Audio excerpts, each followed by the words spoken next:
Hello दोस्तों, स्वागत है आपका हमारे चैनल द पीएच क्लासेस में।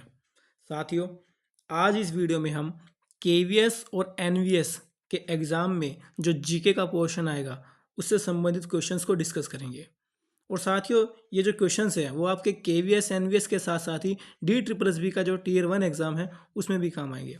तो शुरुआत करते हैं आज की क्लास को। इस शुरुआत करने से पहले साथियों, ज़रा हमारे चैनल को लाइक और सब्सक्राइब कर दीजिए ताकि जो भी इससे संबंधित अपडेट हो वो आपको समय से मिलती रहे। चलिए साथियों, शुरुआत करते हैं आज की क्लास को। पहला क्वेश्चन देखते हैं साथियों। सिंधु घाटी सभ्यता में ग्रेट बाथ किस स्थल पर मिला था? ग्रेट बाथ जो है साथियों, ये आपको पता होना चाहिए, ये आपको मोहनजोदड़ो में मिला था। जी हाँ, मोहनजोदड़ो ही वो जगह है जहाँ पर आपको ये ग्रेट बाथ मिला था। चलिए साथियों, मोहनजोदड़ो के बारे में आपको बता दूं, विशाल स्नानागार जो था ये मोहनजोदड़ो में मिला था। और ये मोहनजोदड़ो है जो वर्तमान पाकिस्तान के सिंध प्रांत में स्थित है। जी हाँ, ये आज के समय में पाकिस्तान में स्थित है। चलिए अगला क्वेश्चन पे चलते हैं, क्वेश्चन नंबर 2 पर। जी हाँ, दीन ए इलाही की स्थापना की थी, किसने की थी? दीन ए इलाही की स्थापना साथियों, ऑप्शन नंबर बी आपका अकबर आ जाएगा यहाँ पर, कि अकबर ने दीन ए इलाही की स्थापना की थी सन 1582 में। जी हाँ, सन 1582 में अकबर ने दीन ए इलाही धर्म की स्थापना की थी। यह एक ऐसा धर्म था मतलब जिसमें सभी धर्म थे, विशेषकर हिंदू और इस्लाम के सर्वोत्तम तत्वों को मिला के एक नया धर्म बनाया था अकबर ने। चलिए साथियों, अगले क्वेश्चन पर चलते हैं, क्वेश्चन नंबर 3। स्वराज मेरा जन्मसिद्ध अधिकार है, यह किसने कहा था? जी हाँ, बड़ा ही फेमस क्वेश्चन है और रिपीटेड क्वेश्चन भी है कई बार। ये बाल गंगाधर तिलक ने कहा था। जी हाँ, ये वही बाल गंगाधर तिलक है जो आपके गरम दल में आते हैं। लाल बाल पाल आप लोगों ने सुना भी होगा। स्वराज मेरा जन्मसिद्ध अधिकार है, ये इन्होंने कहा था बाल गंगाधर तिलक ने। यह प्रसिद्ध नारा इन्होंने 1916 में दिया था। इसके साथ साथ साथियों, आपको थोड़ा सा ये भी देख लेना चाहिए कि 1916 में और क्या क्या हुआ था। 1916 में एक अधिवेशन भी हुआ था। जी हाँ, लखनऊ समझौता। जी हाँ साथियों, लखनऊ समझौता। ये वही समझौता है जिसमें एनी बेसेंट जो थी वो कांग्रेस की अध्यक्ष बनी थी। और इसके अलावा मुस्लिम लीग, गरम दल और नरम दल सभी एक हो गए थे। कांग्रेस का एकीकरण हो गया था, जो कि 1907 में जो सूरत समझौता हुआ था वहाँ पर जो कांग्रेस टूट गई थी वो यहाँ पर एक हो गई थी।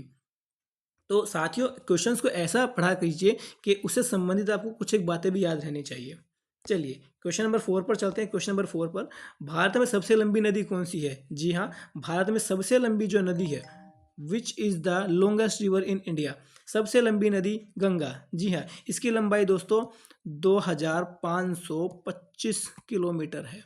जी हाँ, 2525 किलोमीटर की इसकी लंबाई है। यह नदी हिमालय से निकलती है और उत्तराखंड, उत्तर प्रदेश, बिहार, झारखंड, पश्चिम बंगाल से होकर बहती है और लास्ट में ये बंगाल की खाड़ी में जाकर गिर जाती है। चलिए क्वेश्चन नंबर 5 पे चलते हैं। कर्क रेखा भारत के कितने राज्यों से होकर गुजरती है? जी हाँ, बहुत अच्छा क्वेश्चन है। कर्क रेखा भारत के 8 राज्यों से होकर गुजरती है। जी हाँ। अच्छा साथियों, आपको ये जरूर पता होना चाहिए कि ये कौन कौन से 8 राज्य हैं। कई बार ना क्वेश्चन ऐसा आ जाता है कि आपसे ये कहा जाएगा कि इनमें से किस राज्य से होकर कर्क रेखा नहीं गुजरती है, तो आपको वो 8 राज्य पता होना चाहिए। तो इसमें एक तो आपका गुजरात हो जाएगा, इसके अलावा दूसरा आपका राजस्थान हो जाएगा, इसके अलावा आपका मध्य प्रदेश हो जाएगा। जी हाँ, इसके बाद अगला आपका छत्तीसगढ़ हो जाएगा। जी हाँ, इसके बाद आपका झारखंड हो जाएगा और इसके बाद आपका पश्चिम बंगाल हो जाएगा, आपका वेस्ट बंगाल हो जाएगा। इसके बाद आपका त्रिपुरा हो जाएगा और लास्ट आपका मिजोरम हो जाएगा। तो ये आपको पता होना चाहिए कि इन 8 के नाम भी आपको स्टेट को पता होना चाहिए। कई बार क्वेश्चन को ना घुमा के दे दिया जाता है। तो 8 राज्यों से होकर कर्क रेखा गुजरती है। चलिए साथियों, क्वेश्चन नंबर अगले पर चलते हैं, क्वेश्चन नंबर 6 पर। भारत का सर्वोच्च विधि अधिकारी कौन होता है? दोस्तों इस क्वेश्चन को ना थोड़ा सा ध्यान से पढ़िएगा, क्योंकि ना आप लोग इस क्वेश्चन का आंसर लगा देंगे मुख्य न्यायाधीश, लेकिन मुख्य न्यायाधीश इसका आंसर नहीं है। मैंने पूछा है भारत का सर्वोच्च विधि अधिकारी कौन होता है, तो विधि अधिकारी आपका अटॉर्नी जनरल होगा। जी हाँ, भारत का सर्वोच्च विधि अधिकारी भारत का महान्यायवादी होगा। इसे महान्यायवादी भी कहा जाता है, आप लोगों ने सुना भी होगा इनका नाम, महान्यायवादी। जी हाँ, आप लोगों ने सुना भी होगा इनके बारे में। ये होते हैं, वह भारत सरकार के मुख्य कानूनी सलाहकार होते हैं और राष्ट्रपति द्वारा नियुक्त किए जाते हैं। और अनुच्छेद 76 में, जी हाँ, इस अनुच्छेद को याद कीजिए लीजिएगा, अनुच्छेद 76 के तहत महान्यायवादी का ये कर्तव्य होता है कि वो भारत सरकार को कानूनी सलाह देगा। चलिए अगले क्वेश्चन पर चलते हैं। क्वेश्चन नंबर 7 पर, राज्यसभा का स्थायी अध्यक्ष कौन होता है? राज्यसभा का स्थायी अध्यक्ष उपराष्ट्रपति होते हैं। जी हाँ, उपराष्ट्रपति ही राज्यसभा के सत्रों की अध्यक्षता करते हैं और यह एक स्थायी पद होता है। साथ ही अब साथ साथ राज्यसभा आ गए हैं तो राज्यसभा का कार्यकाल भी बता दीजिए कि राज्यसभा के कितना कार्यकाल होता है। कार्यकाल क्या होता है कि राज्यसभा एक ऐसा वो है जो कभी भी भंग नहीं किया जा सकता, और इसमें अब हम देखेंगे कि इसके हर जो सदस्य है वो हर 2 साल में रिटायर होते रहते हैं। वैसे 6 साल का समय राज्यसभा का होता है। अच्छा, राज्यसभा के लिए एज कितनी चाहिए? 30 साल। 30 साल की जो मिनिमम एज है वो राज्यसभा के लिए चाहिए। ठीक है, चलिए दोस्तों आगे चलते हैं क्वेश्चन नंबर अगले 8 पर। संविधान का कौन सा अनुच्छेद शिक्षा का अधिकार प्रदान करता है? जी हाँ, इसका आंसर हो जाएगा आपका article 21A, option number B. जी हाँ, which article provides the right to education. ये जो अनुच्छेद 21A है ना, इसमें 6 से लेकर 14 साल तक के बच्चों की आयु के जितने भी बच्चे हैं उन सब के लिए निःशुल्क और अनिवार्य शिक्षा के अधिकार की बात इसमें की गई है। ठीक है, सन 2002 में, जी हाँ ये भी याद रखिएगा, सन 2002 में संविधान संशोधन हुआ था और उसके तहत ही इसको जोड़ा गया था। ठीक है, चलिए अगले क्वेश्चन पर चलते हैं। क्वेश्चन नंबर 9, भारत की महंगाई की माप मुख्यतः किससे की जाती है? ठीक है, तो दोस्तों मैं आपको बता दूं कि भारत की जो महंगाई की माप है वो CPI और WPI वैसे तो दोनों से की जाती है। ठीक है, CPI का मतलब आपका कंज्यूमर प्राइस इंडेक्स, जी हाँ कंज्यूमर प्राइस इंडेक्स। ठीक है, और जो आपका WPI होगा ये थोक मूल्य सूचकांक होगा। लेकिन रिजर्व बैंक ने 2014 में महंगाई के मुख्य माप के लिए CPI के बारे में बोला गया था, तो हमारा यहाँ आंसर ऑप्शन नंबर ए हो जाएगा। ठीक है, चलिए अगले क्वेश्चन पर चलते हैं। क्वेश्चन नंबर 10 पे, रोजगार गारंटी योजना किससे संबंधित है? जी हाँ, आप लोगों ने सुन रखा होगा, ऑप्शन नंबर सी मनरेगा। जी हाँ, मनरेगा जो है, जो कि 2005 में इसका गठन किया गया था। ये कि महात्मा गांधी राष्ट्रीय ग्रामीण रोजगार गारंटी अधिनियम है मनरेगा, जो कि ग्रामीण परिवारों के वयस्क सदस्यों को एक वित्तीय वर्ष में कम से कम 1 साल में 100 दिन का गारंटेड रोजगार देने की बात करता है मनरेगा। ठीक है, चलिए अगले चलते हैं अगले क्वेश्चन पे। क्वेश्चन नंबर 11 पे, भारत में मुद्रा छापने का अधिकार किसके पास है? तो मुद्रा छापने का जो अधिकार है वो आपका ऑप्शन नंबर सी RBI हो जाएगा। अच्छा, मैं आपको बता दूं, भारत में RBI के पास 2 रुपये या उससे ऊपर के जो बैंक नोट है वो छापने का एकमात्र अधिकार है। 1 रुपये का जो नोट होगा वो RBI नहीं छापता है दोस्तों। 1 रुपये का नोट भारत सरकार द्वारा जारी किया जाता है और उस पर वित्त सचिव के हस्ताक्षर होते हैं। किसके होते हैं? वित्त सचिव के हस्ताक्षर होते हैं। तो ये आपको पता होना चाहिए। बाकी सभी पे गवर्नर के साइन होते हैं, लेकिन 1 रुपये के जो नोट होता है वो RBI जारी नहीं करता है और उस पर RBI गवर्नर के भी साइन नहीं होते, वित्त सचिव के साइन होते हैं।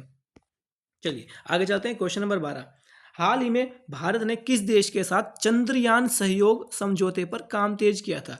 देखिए ये जो क्वेश्चंस की जो सीरीज बनी है ना, ये बाइलैंग्वेज है, तो अगर आप लोग इंग्लिश में भी पढ़ेंगे तो भी आपको समझ आ जाएगा, हिंदी में पढ़ोगे तो भी समझ आ जाएगा।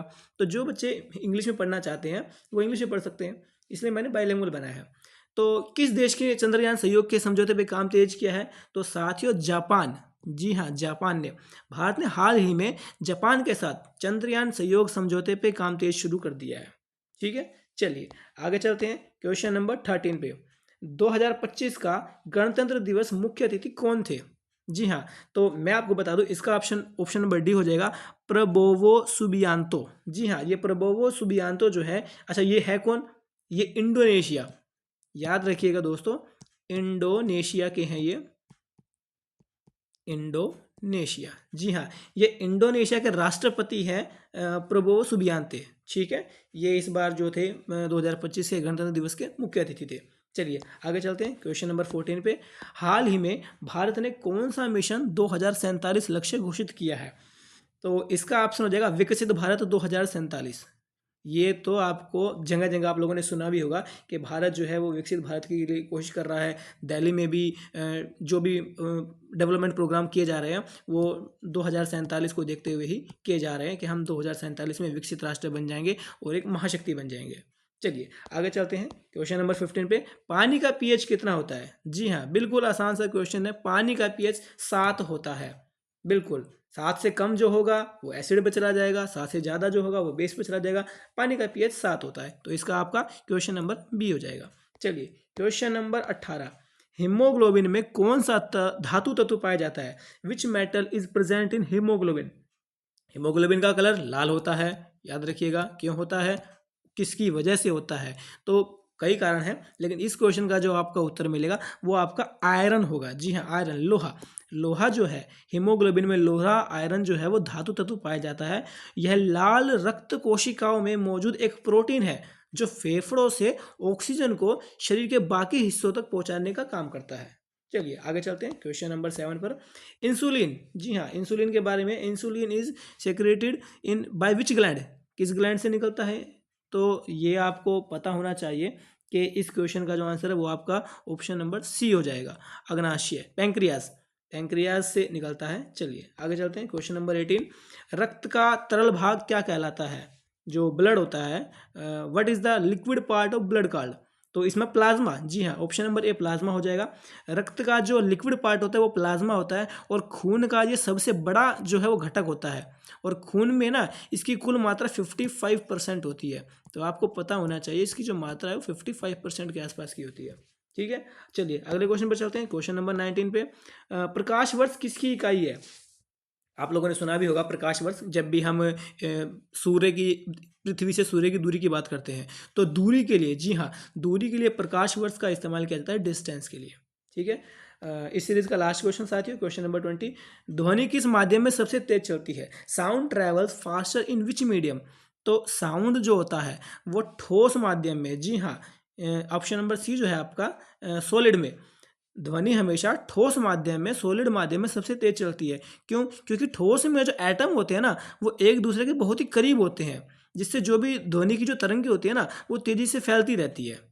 ठीक है, अच्छा, इसके बाद क्या आएगा? इसके बाद पानी में आएगा। सबसे पहले आपका सॉलिड हो गया, ये लीजिए। इसके बाद अगर आपका पूछा जाए तो उसके बाद आपका वाटर हो जाएगा, इसके बाद सॉलिड के बाद, इसके बाद पूछा जाएगा तो फिर गैस हो जाएगा। तो ये भी आपको पता होना चाहिए। तो साथियों इस सीरीज़ के अंदर आपके history, political, economics, geography, physics, chemistry, सभी के क्वेश्चंस जो थे वो हमने शामिल किए थे। हमारे चैनल से जुड़े रखिए, हम एक सीरीज चला रहे हैं, जल्दी आपको इसका क्लास 2 भी मिलेगा, क्लास 3 भी मिलेगा। तो इस प्रकार से आपको जीके के क्वेश्चंस जो है वो काम आएंगे। और जैसा कि आप सभी जानते हैं कि 10 और 11 जनवरी को केवीएस का जो एग्ज़ाम है उसकी डेट शीट आ गई है। तो साथियों बेस्ट ऑफ लक आपके लिए, और अपनी तैयारी में जुट जाइए और हमारे चैनल से जुड़े रहिए। धन्यवाद दोस्तों।